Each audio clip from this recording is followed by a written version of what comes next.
Assalamualaikum warahmatullahi wabarakatuh. Di video kali ini, saya akan membahas soal kompetensi manajerial, sosiokultural, dan teknis atau pedagogik untuk tes PPPK tahun 2021 yang didapat dari tryout. Nah, di sini yang tidak dibahas adalah tes wawancara. Untuk kompetensi manajerial itu skornya dikali 1, sosiokultural dikali 2, dan untuk teknis atau pedagogik dikali 3. Sementara untuk tes wawancara berkisar antara 1 sampai dengan 3. Semoga teman-teman yang belajar di video ini dapat lulus PPPK tahun 2021. Amin. Semangat belajar!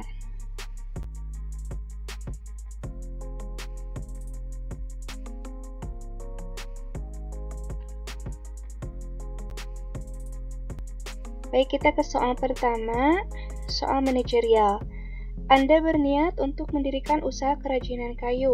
Untuk mewujudkan apa yang Anda inginkan, Anda akan mendalami seluk-beluk bisnis yang akan Anda tekuni, mencari modal usaha sebanyak-banyaknya, meminta bantuan banyak pihak agar usaha Anda berhasil, meningkatkan kemampuan membuat kerajinan kayu, atau membuat perhitungan untung dan rugi. Nah, di sini kita akan mencari jawaban yang paling tepatnya ya. Nah, jawaban yang paling tepatnya adalah kita mendalami terlebih dahulu seluk-beluk ilmu bisnis yang akan kita tekuni. Dalam hal ini adalah usaha kerajinan kayu. Jadi sudah ada modal pun kalau kita tidak tahu seluk-beluk ilmu bisnisnya, ya percuma saja. Dan dengan ilmu bisnis kita bisa menarik untung yang lebih besar lagi. Jadi jawabannya adalah yang A. Kita ke soal manajerial nomor 2. Seorang customer datang kembali karena mendapati pelayanan yang telah saya periksa tidak sesuai dengan yang dia inginkan. Saya akan memintanya untuk antri kembali dari awal sesuai urutan saat ini. B. Memeriksa kekeliruan dan baru memutuskan apakah langsung saya layani atau harus mengantri dari awal lagi. C. Menyelesaikan satu customer dulu baru kemudian melayaninya. D. Langsung melayaninya dengan cepat kemudian melanjutkan pelayanan pada customer lain. Nah, di sini yang paling tepat adalah kita memeriksa kembali kekeliruan yang terjadi, kemudian kita baru memutuskan apakah langsung dilayani atau harus mengantri dari awal lagi. Karena kekeliruan itu kan bisa datangnya dari kita atau bahkan dari customer itu sendiri. Nah, baru kita kalau sudah memeriksa kekeliruannya, baru kita putuskan apakah mau dilayani atau harus mengantri dari awal lagi. Lanjut, kita ke nomor 3. Sistem informasi dan komunikasi di kantor tempat saya bekerja sudah ketinggalan dibandingkan dengan instansi lain. Hal ini cukup mempengaruhi kinerja instansi, maka saya A. mengusulkan kepada atasan untuk menganggarkan perbaikan dan peningkatan sistem informasi dan komunikasi. B. Mengajak teman untuk bersama meningkatkan sistem informasi dan komunikasi kantor untuk peningkatan kinerja. C. Belajar sistem informasi dan komunikasi yang lebih efektif, kemudian mempresentasikan di depan atasan. D. Memberikan info pada atasan bahwa kantor telah tertinggal terkait sistem informasi dan komunikasi. Nah, yang A juga sebenarnya tepat ya, mengusulkan kepada atasan kita untuk menganggarkan perbaikan dan peningkatan sistem informasi dan komunikasi. Di sini sudah tepat, di sini yang A. Tapi sangat tepat lagi kalau kita belajar dulu sistem informasi dan komunikasi yang lebih efektif, yang kita rasa itu ketinggalan dari instansi yang lain, ya, karena di situ kita bisa terlihat inisiatif gitu untuk belajar sistem informasi dan komunikasi yang lebih efektif. Nah, itu dipandang oleh pemimpin perusahaannya gitu ya. Baru kemudian kita presentasikan di depan atasan. Jadi kelihatan bahwa kita itu orang yang inovatif dan inisiatif seperti itu. Jadi jawaban yang paling tepat adalah yang C. Soal nomor 4. Anda sedang berkunjung ke kampung saudara Anda dan melihat kegiatan wirausaha di sana tidak terlalu berkembang padahal ada potensi untuk mengembangkannya. Bagaimana sikap Anda terhadap masalah tersebut? Apakah kita langsung menyampaikan hal tersebut pada pejabat desa setempat? B. Menyusun rencana untuk mengembangkan kegiatan wirausaha di tempat tersebut. C. Menyampaikan gagasan Anda kepada saudara Anda. D. Langsung menyampaikan gagasan Anda kepada warga setempat. Nah, di sini yang paling tepat adalah kita susun dulu rencana untuk mengembangkan kegiatan wirausaha di tempat tersebut, ya, yang dapat mengembangkan wirausaha di tempat tersebut. Baru setelah itu kita bisa sampaikan ke saudara kita, kemudian ke pejabat desa setempat. Jadi jawaban yang paling tepat adalah yang B. Soal nomor 5, dalam usaha meraih sebuah target kerja, hal paling sering yang biasanya akan saya lakukan adalah A. Meniru cara orang yang sudah berhasil meraih target tersebut. B. Berusaha sebaik mungkin untuk mencapainya. C. Berhati-hati dan meminimalisir risiko yang mungkin terjadi. D. Membuat rencana tahap demi tahap untuk mencapainya. Nah, semuanya memang bisa kita lakukan ya untuk meraih sebuah target kerja. Tapi yang paling betul di sini adalah kita berusaha sebaik mungkin untuk mencapainya. Tuh, jawabannya adalah yang B. Soal manajerial nomor 6, sebagai seorang pimpinan, Anda harus mampu menyampaikan segala hal yang berhubungan dengan perusahaan, entah itu hal yang menyenangkan maupun tidak. Bagaimana Anda menyampaikan pada pegawai tentang perusahaan yang sedang dalam kondisi merugi? A. Segera menyampaikan berita itu apabila kondisi telah memungkinkan.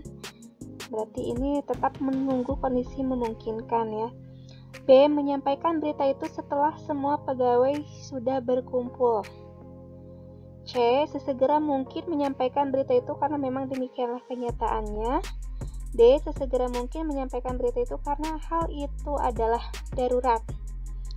Ya, di sini yang paling tepat kita lakukan adalah sesegera mungkin menyampaikan berita itu karena memang demikian kenyataannya. Jadi kita tidak boleh menutup-nutupi kondisi perusahaan ya. Siapa tahu dengan kita menyampaikan sesegera mungkin kenyataan itu yang terjadi sekarang, kita bisa menemukan solusi dengan cepat. Ya, kalau kita menunggu-nunggu atau menutup-nutupi, bisa saja kondisinya semakin parah. Seperti itu. Jadi jawaban yang paling tepat adalah yang C.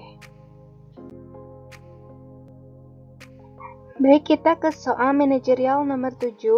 Perusahaan mengeluarkan sebuah produk baru yang kurang mendapat respon, baik dari para distributor dan penjual. Untuk meningkatkan ketertarikan dan meyakinkan mereka bahwa produk ini layak untuk dijual dan menguntungkan, saya akan memberikan kebijakan untuk membayar setelah produk terjual, memberikan potongan harga yang sangat besar untuk menambah semangat mereka, membantu mereka dengan memberikan paket promosi gratis, dan memberikan bonus setiap mereka berhasil mencapai target penjualan. Nah, di sini ada masalah produk baru yang kurang mendapatkan respon. Ya, ini bisa terjadi misalkan karena harga produk yang tidak tepat, terus bisa juga info produk yang kurang memadai, atau produknya justru kurang dibutuhkan oleh konsumen, atau kualitas produk yang mungkin saja rendah. Nah, langkah tepat yang bisa kita lakukan untuk meningkatkan ketertarikan dan meyakinkan mereka bahwa produk ini layak, maka kita harus memberikan kebijakan untuk membayar setelah produk terjual. Seperti itu ya. Jadi produknya dulu dijual, setelah produk terjual baru bisa dibayar ke kitanya gitu, ke perusahaannya. Seperti itu. Jadi jawaban yang paling tepat adalah yang A. Soal manajerial nomor 8. Saya biasa pulang kantor saat waktu pulang kantor yang sudah ditentukan, lebih awal lagi dari waktu pulang sebenarnya, terlambat karena sering lembur, tepat waktu sesuai waktu pulang kantor meski sebenarnya harus lembur, mengikuti rekan lain. Nah, di sini tentu saja kita harus pulang pada waktu pulang kantor yang sudah ditentukan, kecuali kalau ada lembur. Karena kita sudah dikasih tugas lembur, ya kita harus kerjakan, gitu. Jadi lebih awal jangan, terlambat juga gak boleh, terkecuali ada lembur. Mengikuti rekan lain, kalau misalkan rekan lainnya lebih awal pulang, ya kita tidak boleh pulang lebih awal. Jadi kita tetap harus mentaati waktu pulang kantor yang sudah ditentukan. Jawabannya adalah yang A. Soal nomor 9, jika Anda harus menjadi ketua suatu proyek, maka terhadap para anggota sikap Anda. Di sini A. Membagi tugas sama rata, B. Mengkoordinasi dan membagi tugas sesuai kemampuan masing-masing, C. Menangani semua sendiri, D. Terhadap anggota tim yang tidak mau bekerja maka Anda menindak tegas, E. Mengancam akan melaporkan pada atasan bila ada anggota tim yang tidak disiplin. Nah, kalau kita menjadi ketua proyek, ketua yang memegang menjadi ketua itu harus mengenali anggotanya ya, kemampuan masing-masing anggotanya. Jadi ketika kita membagikan tugas itu harus sesuai dengan kemampuan masing-masing anggota.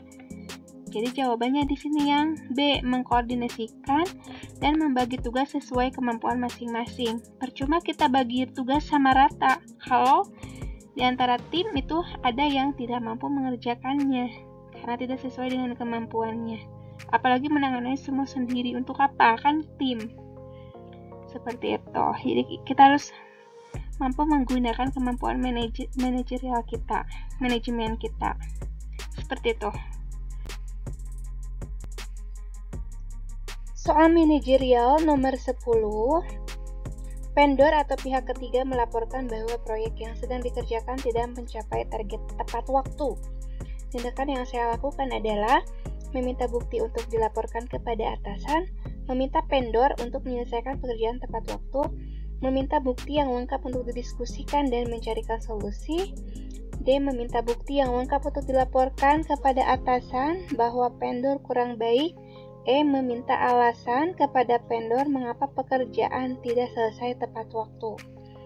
Yang paling tepat adalah kita meminta bukti yang lengkap untuk dilaporkan kepada atasan, karena kita punya atasan bahwa vendor tersebut kurang baik. Kenapa? Karena tidak bisa mencapai target atau tepat waktu. Seperti itu. Jadi jawabannya adalah yang D. Sekarang kita mulai ke soal sosiokultural. Nomor 1, saya sedang duduk di sebuah KRL yang sesak karena jam pulang kerja. Banyak orang berdiri di dalam gerbong tersebut. Tiba-tiba ada seorang ibu hamil yang masuk dan berdiri karena semua tempat duduk terisi. Yang saya lakukan adalah langsung berdiri dan memanggil ibu hamil tersebut untuk duduk di tempat duduk saya. Langsung berdiri dan menuntun ibu hamil tersebut untuk duduk di tempat duduk saya. Menanyakan kepada ibu hamil tersebut apakah mau duduk untuk duduk di tempat duduk saya. Menawarkan kursi yang saya duduki untuk ditempati ibu hamil tersebut. Membantu mencarikan tempat duduk untuk ibu hamil tersebut. Nah, mana yang lebih tepat? Kalau yang A, langsung berdiri dan memanggil ibu hamil tersebut untuk duduk di tempat kita, itu ya kesannya kita kasihan juga ya menyuruh ibu hamil untuk berjalan ke kursi kita sendirian gitu. Kemudian untuk yang B, langsung berdiri dan menuntun ibu hamil tersebut untuk duduk di tempat duduk saya. Nah, ini lebih sopan lagi gitu kan ya, lebih sopan karena menuntun ibu hamil sampai duduk di tempat duduk kita. Ya meskipun kenyataannya apakah tempat duduk kita itu ada yang menempati atau tidak ya, terlepas dari itu, tapi kita nih menuntun ibu hamilnya sampai ke tempat duduk kita gitu. Meskipun kalau kita pikir andaikan kita jadi ibu hamil itu terus dituntun sama orang asing, kan kita kesannya itu gimana gitu ya, apalagi yang bukan muhrimnya gitu. Tapi di sini kalau melihat norma kesopanan ya, kita tentu saja ini lebih beradab gitu. dituntun karena dia sedang hamil. Menanyakan kepada ibu hamil tersebut, apakah mau duduk di tempat duduk saya? Kurang tepat rasanya. Ya, menawarkan kursi yang saya duduki untuk ditempati ibu hamil tersebut. Itu juga kurang tepat. Ya pasti ibu hamil pastinya mau duduk dong ya. Membantu mencarikan tempat duduk untuk ibu hamil tersebut. Nah, kita ngapain gitu kalau hanya untuk mencarikan tempat duduk saja? Sudah tahu kan KRL-nya sesak gitu ya, penuh. Jadi yang paling tepat di sini adalah langsung berdiri dan menuntun ibu hamil tersebut untuk duduk di tempat duduk kita. Ya, terlepas tempat duduk kita itu setelah kita berdiri ada yang menempati atau tidak. Pokoknya kita berinisiatif untuk langsung menuntun ibu hamilnya ke tempat duduk kita. Jawabannya adalah yang B.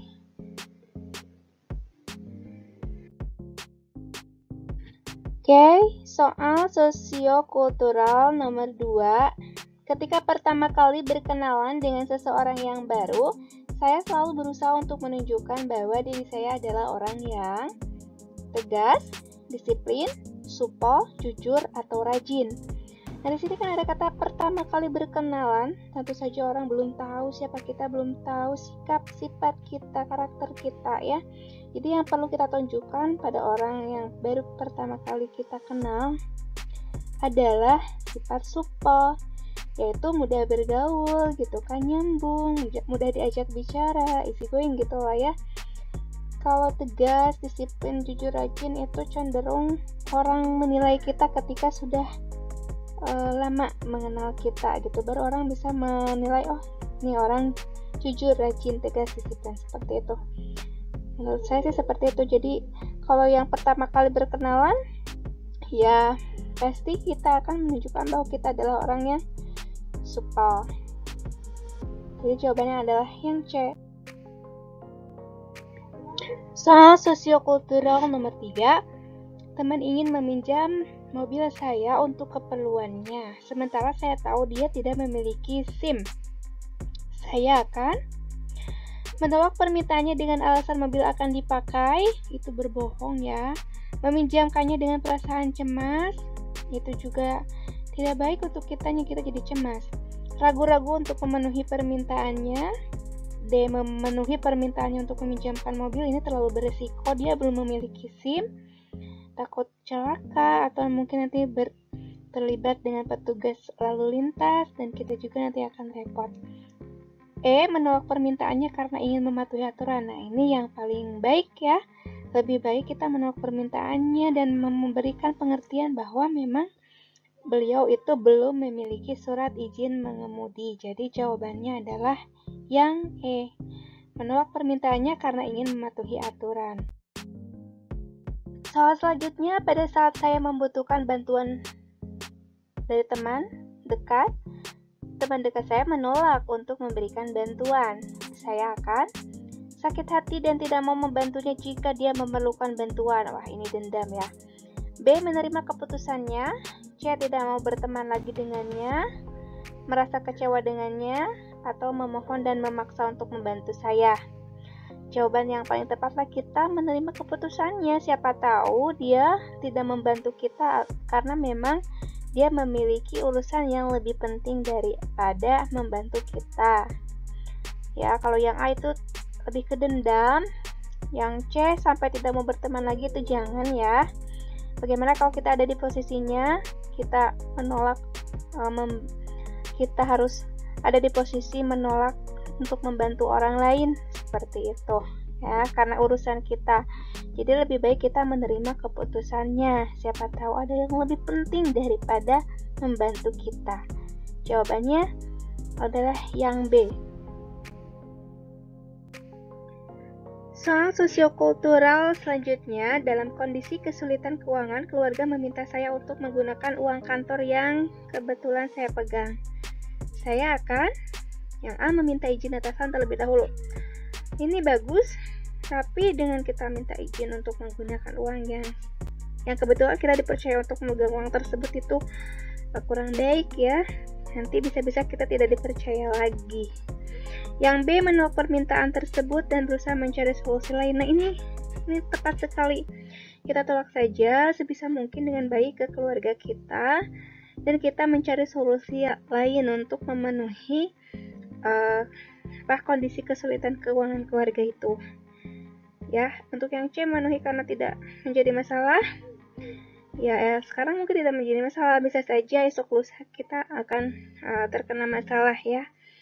Yang D, memenuhi karena bisa saya ganti saat menerima gaji. Nah, kalau tidak ada yang tahu sampai menerima gaji, kalau misalkan kita di tengah jalan sebelum menerima gaji kemudian ditagih atau kita diminta untuk mengembalikan uang kantor, nah itu kan jadi ketahuan bahwa uang kantornya sedang kita pakai. Yang E, menolak permintaan tersebut karena takut tidak bisa menggantinya. Ini bagus, tapi kalau menolak secara mentah-mentah juga kita kan nggak enak juga ke keluarga. Jadi alangkah lebih baik kita tolak permintaan tersebut, dan kita juga harus membantu keluarga dengan berusaha mencari solusi lain. Jadi jawabannya adalah yang B. Soal sosiokultural nomor 6. Suatu hari terjadi kesalahpahaman antara saya dengan rekan kerja saya. Saya akan A. Tidak mau peduli selama tidak mengganggu pekerjaan. B. Mencari akar permasalahan dan menyelesaikan dengan baik-baik. C. Membiarkannya saja. D. Merasa bingung dan cemas. E. Tidak mau bertemu dengan rekan kerja tersebut. Nah, yang paling tepat adalah kita tidak boleh menunda-nunda permasalahan tersebut, membiarkannya juga apalagi, tapi kita harus mencari akar permasalahan dan menyelesaikannya dengan baik-baik. Apalagi kalau itu rekan kerja kita satu kantor ya. Jadi jawabannya adalah yang B. Soal sosiokultural selanjutnya, dalam perjalanan ke kantor, saya melihat seorang kakek tua masuk ke dalam bus dan tidak mendapatkan tempat duduk.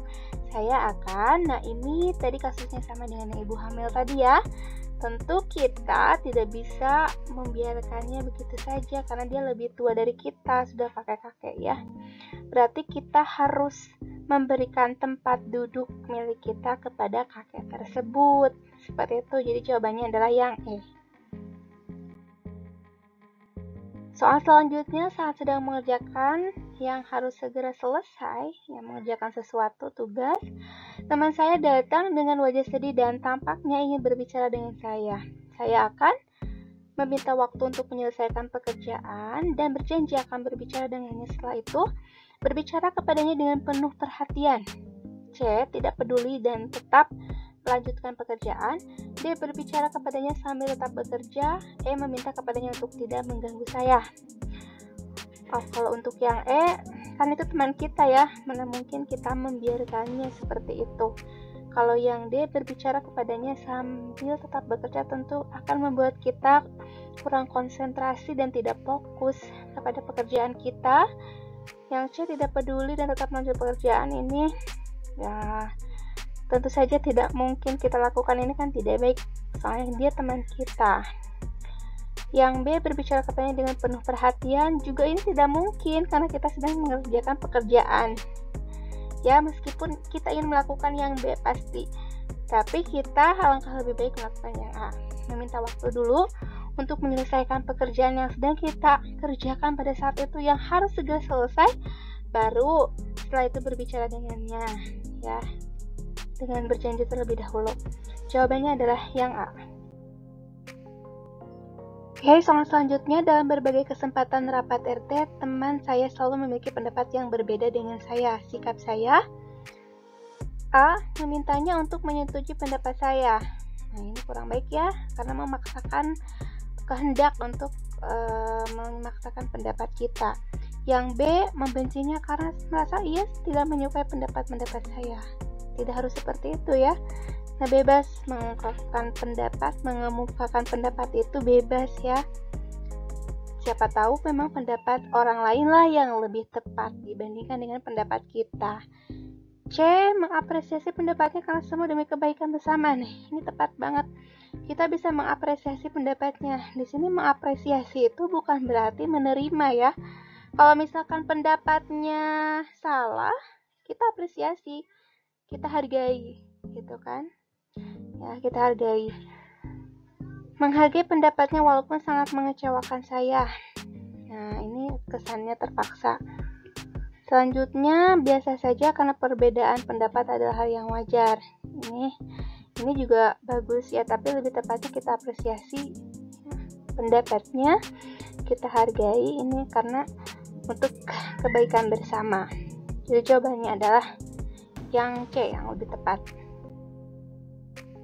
Oke, selanjutnya di sosiokultural, karena suatu hal saya harus berganti pekerjaan, yang saya lakukan di tempat kerja saya yang baru adalah A. Mencoba mengenali teman dan sistem kerja di tempat itu. Ini tepat ya. Jadi kita harus berusaha mengenali teman-teman kita di tempat kerja yang baru. Kemudian meminta petunjuk atasan saya juga tepat, tapi alangkah lebih baik jangan dulu ke atasan ya, ke teman dulu. Diam saja menunggu ada perintah, ini kurang baik karena kesannya tidak inisiatif. D. Meminta pekerjaan senior untuk menyesuaikan diri. Meminta pekerja senior untuk menyesuaikan diri. Ya, sebelum ke yang senior-senior, kita alangkah lebih baik ke sesama dulu ya, ke teman kita yang terdekat. Kemudian langsung menyelesaikan pekerjaan sesuai tugas saya. Ini juga kesannya cuek bebek ya, tidak memperhatikan sekitar. Jadi jawaban yang paling tepat adalah mencoba mengenali teman dan sistem kerja di tempat yang baru itu. Jawabannya yang A. Baik, kita ke soal teknis yang pertama. Kurikulum yang dikembangkan harus dapat melestarikan berbagai budaya sebagai warisan masa lalu. Persyaratan tersebut sesuai dengan salah satu peran kurikulum, yaitu, nah, kita tahu peran kurikulum itu ada 3. Yang pertama, peran kreatif, yang kedua kritis dan evaluatif, yang ketiga konservatif. Yang kreatif itu bahwa kita ada di zaman yang segala sesuatunya itu super canggih ya, zaman teknologi, revolusi industri. Berarti kita harus dituntut untuk bisa kreatif atau berinovasi gitu, menciptakan hal-hal yang baru, yang bukan hanya saja bisa menjawab tantangan saat ini, tetapi juga bisa menjawab tantangan di masa yang akan datang, di masa depan. Kemudian peran yang kedua adalah kritis dan evaluatif.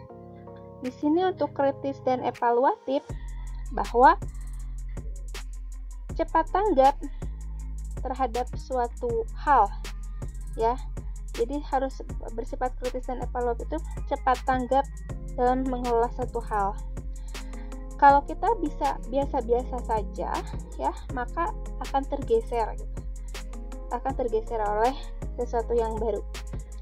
Jadi makanya di sini peran kurikulum itu harus membentuk karakter siswa yang kritis dan evaluatif. Yang ketiga ada peran konservatif, di mana peran konservatif ini kurikulum itu diperuntukkan untuk atau sebagai sarana untuk menerapkan nilai-nilai warisan budaya yang masih relevan dengan generasi saat ini. Itu peran konservatif.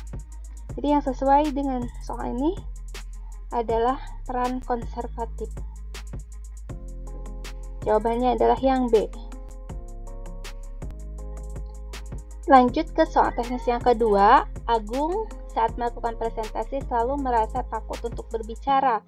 Oleh karena itu, guru memberikan arahan agar Agung tidak merasa takut lagi. Dalam hal ini, guru membantu perkembangan Agung pada aspek fisik, sosial, emosi, atau kepribadian. Nah, karena Agung itu terbantu sehingga menjadi tidak takut untuk berbicara, maka itu termasuk ke dalam aspek emosi. Jawabannya adalah yang C. Oke, kita ke soal teknis nomor 3. Menjelaskan hubungan antara koefisien dan diskriminan fungsi kuadrat dengan grafiknya. Merupakan salah satu rumusan kompetensi dasar untuk mencapai kompetensi inti. Nah, di sini kita bisa melihat kata kerja operasionalnya ya. Di sini menjelaskan. Kalau menjelaskan berarti masuk ke dalam kata kerja operasional untuk aspek kognitif atau pengetahuan. Jadi jawabannya adalah yang D. Baik, kita ke soal teknis nomor 4. Dalam proses pembelajaran di kelas, seorang guru mengidentifikasi kesiapan peserta didik dalam proses pembelajaran yang dimaksud adalah, nah ini berarti termasuk ke dalam kesiapan kognisi. Baik, kita ke soal teknis nomor 5. Proses pembelajaran dalam mencapai kompetensi lulusan pada dimensi pengetahuan dapat diperoleh melalui. Nah, di sini kata kuncinya kita harus memahami dulu kata kerja operasional atau KKO yang bisa masuk ke dimensi pengetahuan apa saja, yang termasuk dimensi keterampilan, sikap, itu apa saja. Gitu. Seperti yang ada di sini dimensi pengetahuan yang termasuk ke dalam dimensi pengetahuan yang mana saja? Ini menurut saya yang A. Nah, seperti di sini ada mengkomunikasikan. Ini tidak termasuk dimensi pengetahuan karena termasuk ke dalam dimensi keterampilan. Gitu. Jadi salah. Makanya jawabannya yang betul di sini adalah yang A. Soal teknis nomor 6, penguatan pendidikan karakter bertujuan membangun dan membekali peserta didik dengan jiwa Pancasila dan pendidikan karakter yang baik. Sebagai generasi emas Indonesia generasi emas itu tahun 2045. Jawabannya yang D. Soal selanjutnya, salah satu cara yang dapat dilakukan untuk mengelola emosi yang konstruktif dalam kegiatan pembelajaran adalah, nah, untuk yang mengelola emosi di sini jawaban yang paling tepat adalah yang A. Menumbuhkan emosi positif dan mengurangi emosi negatif dalam pembelajaran. Oke, untuk nomor selanjutnya, perhatikan pernyataan-pernyataan berikut ini. Pembelajaran menggunakan bagian-bagian kecil. Pembelajaran mementingkan pembelajaran perangsang, stimulus, dan respon. Yang ketiga, pengetahuan itu ditemukan sendiri oleh peserta didik. Yang keempat, peserta didik dalam mengkonstruksi suatu konsep perlu memperhatikan lingkungan sosial. Dari pernyataan di atas yang merupakan karakteristik teori belajar konstruktivisme adalah, kita bisa lihat di sini mana saja yang termasuk ke dalam konstruktivisme. 1, ini bukan ya. Untuk pembelajaran mementingkan pembentukan perangsang, stimulus, dan respon, ini juga bukan ya, bukan konstruktivisme tapi kognitif. Untuk yang nomor 3, pengetahuan itu ditemukan sendiri oleh peserta didik melalui pengalaman belajar mandiri. Ini termasuk ke dalam karakteristik teori belajar konstruktivisme karena peserta didik itu belajar melalui pengalaman sendiri gitu ya, mereka sendiri yang belajar. Kemudian yang nomor 4, peserta didik dalam mengkonstruksi suatu konsep perlu memperhatikan lingkungan sosial. Di sini juga ada kata kunci mengkonstruksi. Ini otomatis masuk ke dalam teori belajar konstruktivisme. Jadi yang termasuk ke dalam teori belajar konstruktivisme adalah nomor 3 dan 4. Jawabannya adalah yang D. Soal selanjutnya, Undang-Undang Republik Indonesia nomor 3 tahun 2017 mengatur tentang, nah untuk nomor 3 tahun 2017 mengatur tentang sistem perbukuan. Soal terakhir, untuk soal teknis, berikut merupakan pernyataan benar terkait kelemahan media audio adalah: A. Tidak diperoleh balikan secara langsung karena hanya penyampaian sepihak. B. Digunakan untuk pembelajaran kelompok maupun individual. C. Penyaji bertatap muka langsung dengan siswa sehingga kemungkinan siswa memperhatikan penyajian tersebut. D. Penyampaian informasi akan menimbulkan kesulitan apabila pendengar mengalami gangguan penglihatan. Yang mana yang tepat? Untuk yang D gak nyambung ya. Audio itu kan didengarkan ya. Kalaupun dia punya gangguan penglihatan ya tidak akan mempengaruhi pendengaran. Untuk yang C, penyaji bertatap muka langsung dengan siswa sehingga kemungkinan siswa memperhatikan penyajian tersebut tidak melulu ya karena di sini menggunakan media audio. Kemudian yang B, digunakan untuk pembelajaran kelompok maupun individual. Itu bukan kelemahan ya, itu kelebihan kalau misalkan bisa digunakan pada pembelajaran kelompok maupun individual. Yang paling tepat adalah yang A, tidak diperoleh balikan secara langsung karena hanya penyampaian sepihak.